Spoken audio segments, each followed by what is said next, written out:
entered within the gates, and they close it once and for all.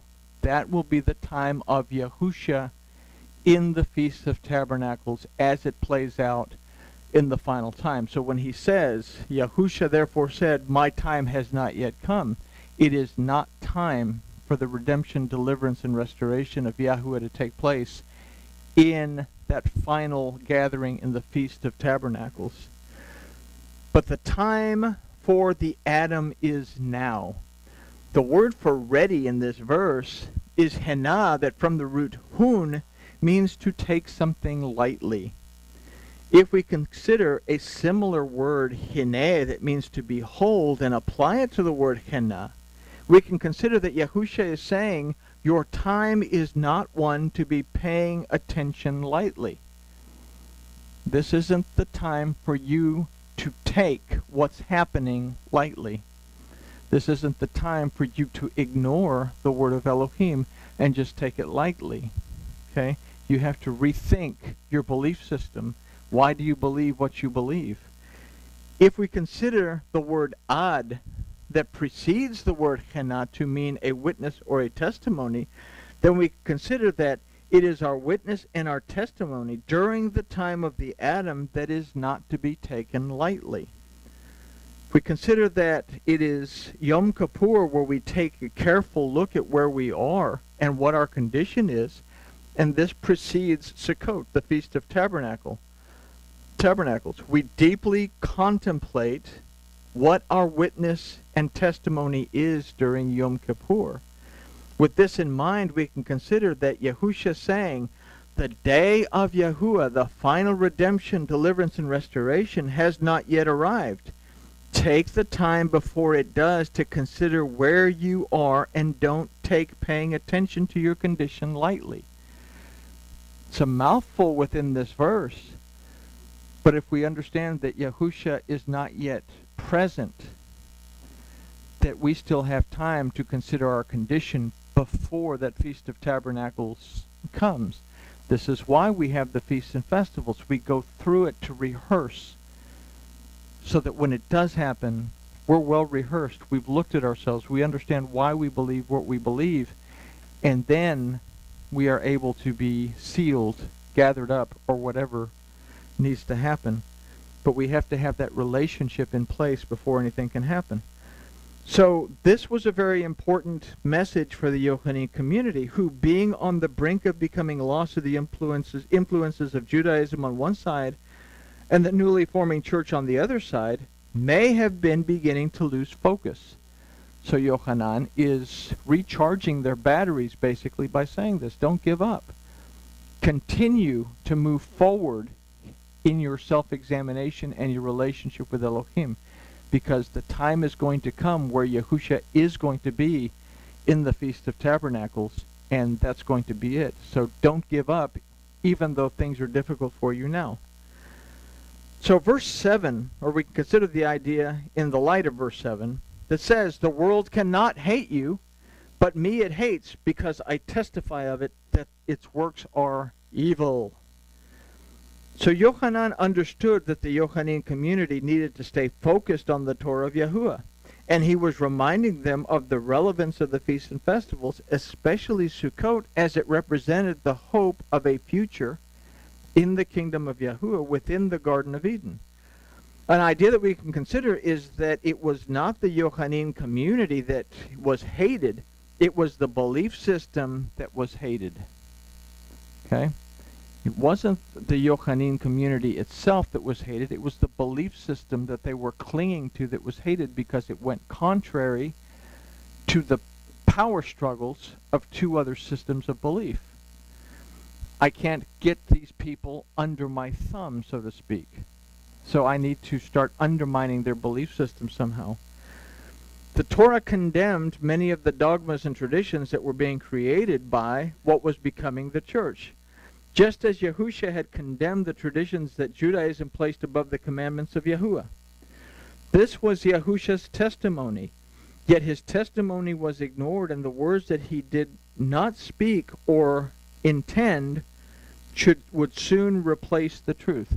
So there were words put in Yahusha's mouth there have been words put in the mouth of Jesus that are not found within the Bezorah. And this is where dogma comes from. We take one little phrase out of a verse, or one verse that we can't back up with the Torah, the prophets, and we try to build an entire doctrine around it. We put words in the Master's mouth that he didn't actually say. So they don't hate the Yochanan community. They hate that they're not succumbing to the pressure of being part of whatever. And Yahusha testified to the fact that this was going to happen.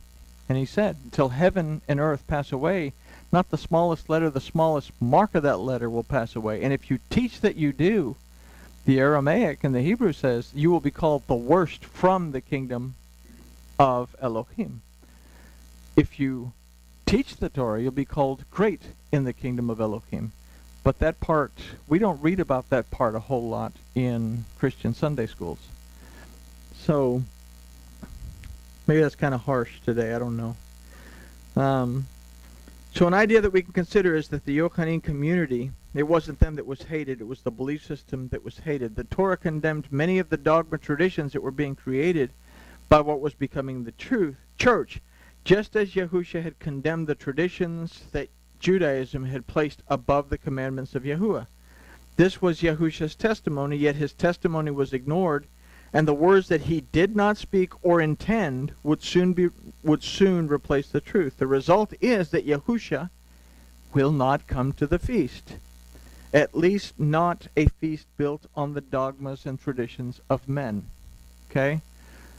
Because we read in the story, we'll get onto it probably next week, that no, Yahusha did go to the feast, but right now it's telling us why. He said he wasn't going to go. Verse 8, you go up to the feast, I'm not going up to this feast, because my time is not yet fulfilled. So, you picture him. No, you go ahead, I'm not going. I don't like the food. They're not going to have the candy corn there. You go, I'm staying behind. But Yahusha says that he is not going to the feast, but he tells his brethren to go. We read later that Yahusha did go in disguise and that he was not recognized.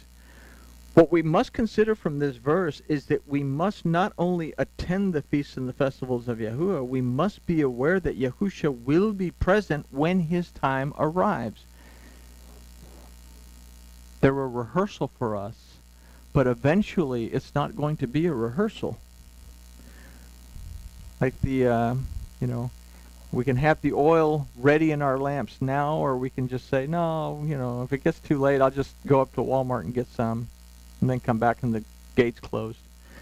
The feasts and the festivals serve to keep our eyes open so that we will be ready when the time of the Adam is fulfilled and the time of the final Yahusha, the concept, arrives. This was the message to the Yochanan community, to not abandon paying attention to the feasts and festivals of Yahuwah, because within them Yahusha would still be found, or would and will be found. Within a short period of time, the feasts and the festivals of Yahuwah would become the feasts and festivals of the Jews, and they would be banned by the church. Anyone caught participating in them would be excommunicated from the church.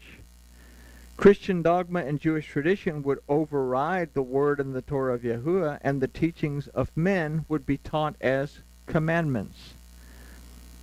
What these verses illustrate for us is that we've been given not only the word of Yahuwah to guide us towards his Yahusha, but we've also been given his feasts and festivals so that we can become vigilant in our awareness of the very close proximity of his Yahusha. So, lots of little bitty lessons all the way throughout Yochanan. He's trying to strengthen this impoverished, beaten up community. And, build your relationship.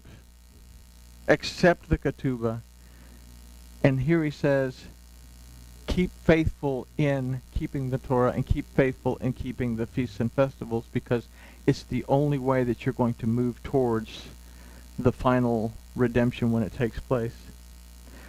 And I guess with that, we can probably say that grooviness has been achieved and all that other neat groovy stuff, and I'll just